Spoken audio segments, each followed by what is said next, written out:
Okay, a bit more about the career here of TR. The So War of 1898 is really his. I mean, he's known, but he's doesn't become have a certain air of fame about him until the War of 1898. So he joins up with the effort. Is leading the Rough Riders. They have a famous charge up San Juan Hill, which wasn't actually San Juan Hill, but that was the story that was reported, and um, it becomes a bit of self promotion through that particular conflict, but it serves him well in it. Becomes governor of New York, and later will become McKinley's running mate, 1900, and will win in that particular presidential election. So he is vice president. But that is relatively short lived because McKinley was attacked in 1901 by an anarchist, had a gun wrapped in a bandage to make it look like a hand was bandaged, but it was actually a gun. And so McKinley is shot point blank, and he is going to die 8 days later. And so Roosevelt is on retreat in the mountains and is telegrammed that McKinley has died. And so there is this famous story of a sort of midnight stagecoach ride down the mountains in the snow kind of thing to take care of official business. And it's just one of those classic TR moments. But he will become president and is 43 years old, so the youngest person to that point to become president of the United States. And honestly, at this point, America has never seen anything quite like him. Look at the video below if you get a chance about TR's personality. I think it does a pretty good job in about 3 minutes of really kind of encapsulating who he was, what drove him, his just in general. But he was just a person of boundless energy who loved to talk and to learn and just make things happen. He was all about big speeches. He had this big smile about him, the shiny glasses, sort of an ever-present gusto about him, of kind of a something to do with his physicality as a child, led to an interesting kind of speech pattern where he kind of clipped off words. I don't know. It's hard to describe. I've read about it, but one of his favorite words was delighted. He would really hit certain sounds and vowels in a certain way that gave him an unusual way of speaking, but that didn't mean people didn't listen to him. He often had a lot to tell them that kept people focused.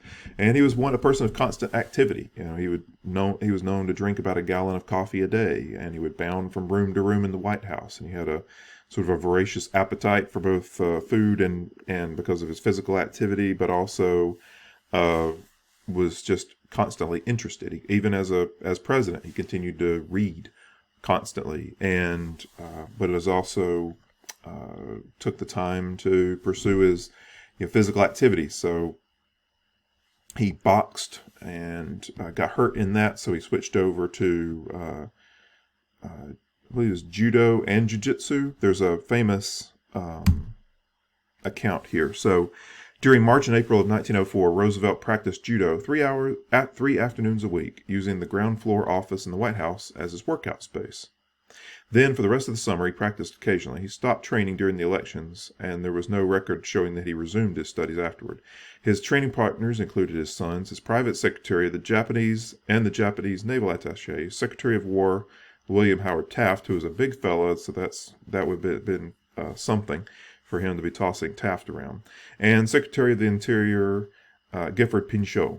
When these people were unavailable, then Roosevelt tried his tricks on husky young visitors. This was from Professor Yamashita Goes to Washington. So it's just a fascinating story there of Roosevelt's style of life, even in the White House.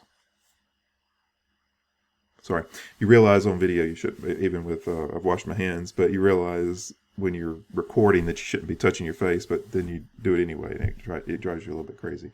Um, his here I mentioned that one on personnel, and there's also a video I'm going to include. It's a White House performer that came to the White House and just did a sort of a talk as Roosevelt. So some people do this. They study Edgar Allan Poe, or they study Abraham Lincoln, or whoever they might physically resemble a bit, and then they act as that person. It's a common thing that happens, and so sometimes a good way to kind of get a sense of the person is to hear a performer as them. Now, this person isn't as physically built as Roosevelt was, but he captures the personality and the speech pattern quite well. So you can check that out as well. It's a good bit of fun. And so, how did Roosevelt shape U.S. foreign policy? That's going to be, in addition to the progressive era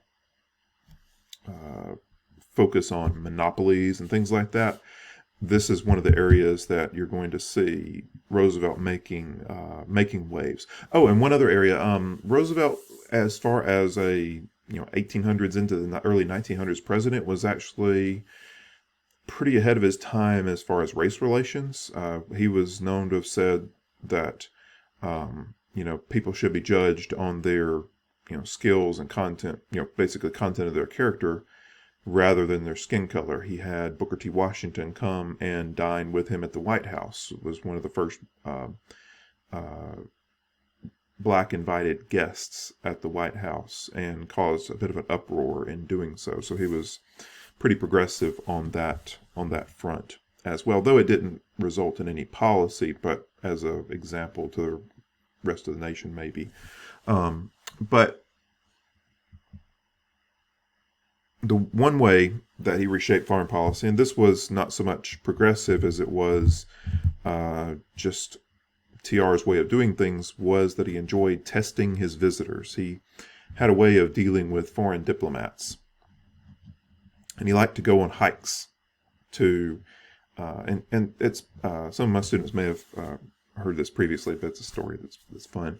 He liked to take visitors on a point-to-point hike. So they were going to go from the White House to whatever point they saw in the distance, and they were going to keep going no matter what. They couldn't go around it, or they couldn't go around anything, but they had to basically go through things, or over or under. You had to keep going straight. That was the key. And so people would show up from countries wearing their relatively fancy diplomatic clothes and be taken on these rather strenuous walks. And so there's stories of dignitaries in their finery trailing along Roosevelt and wading through a pond up to chest deep, that kind of thing. And so this was the way that he tested people's resolve and mettle, and whether or not that they could actually be friends or not. And so that's actually how he developed one of his really good friendships, was with this guy, Jean-Jules Jusserand, was the Triple J here.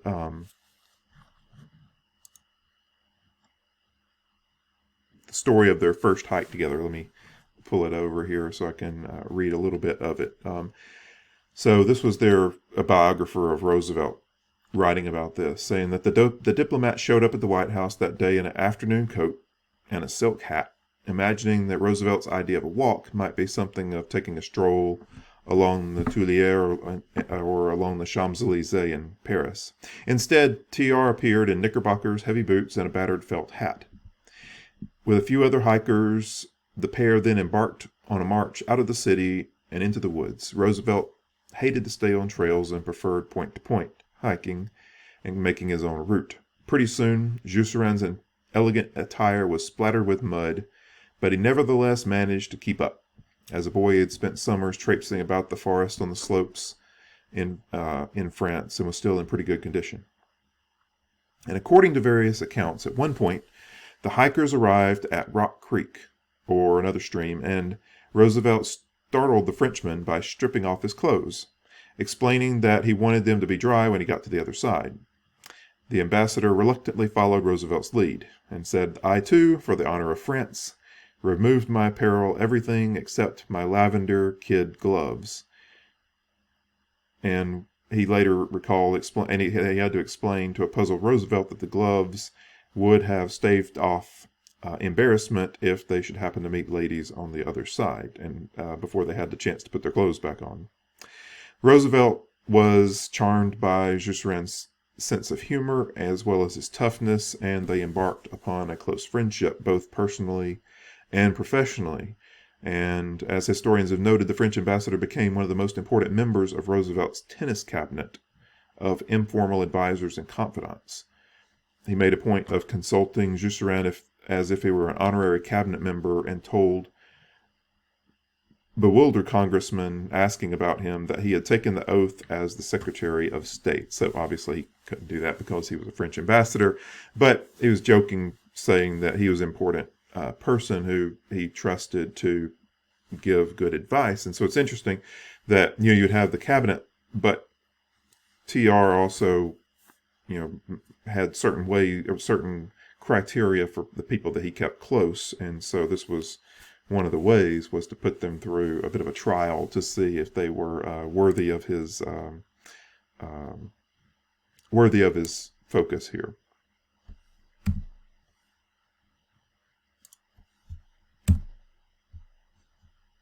And looking to international relations here,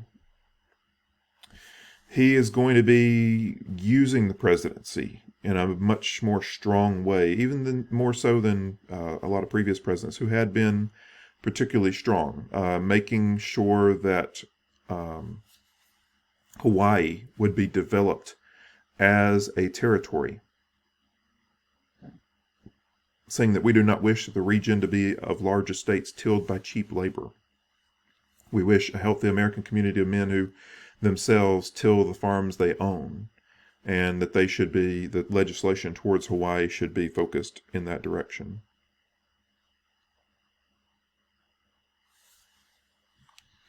Oh, sorry. Jumps forward. I'm trying to click over here. Looking to the Philippines. This is all from his 1901 speech to Congress.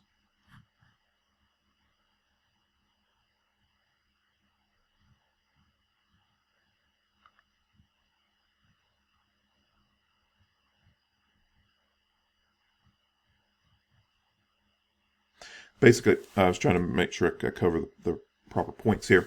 Basically, with the Philippines, he was encouraging that they should be developed with industry, that they had made good strides in recent years, coming under the U.S. jurisdiction during the War of 1898, saying that they had made good strides in their government, and that they should now, especially with U.S. legislation, be opened up to industry, and legislation should encourage that going forward. And he also mentioned the Monroe Doctrine. He said it should be the cardinal feature of foreign policy of all the nations of the two Americas, as it is the United States. He said, just 78 years have passed since President Monroe in his annual message announced that the American continents are henceforth to be considered subjects, not be considered subjects for colonization of European power. In other words, the Monroe Doctrine is a declaration that there should be no territorial push by European powers on American soil. And he was encouraging that should be even more so enforced as the century was, they were entering a new century.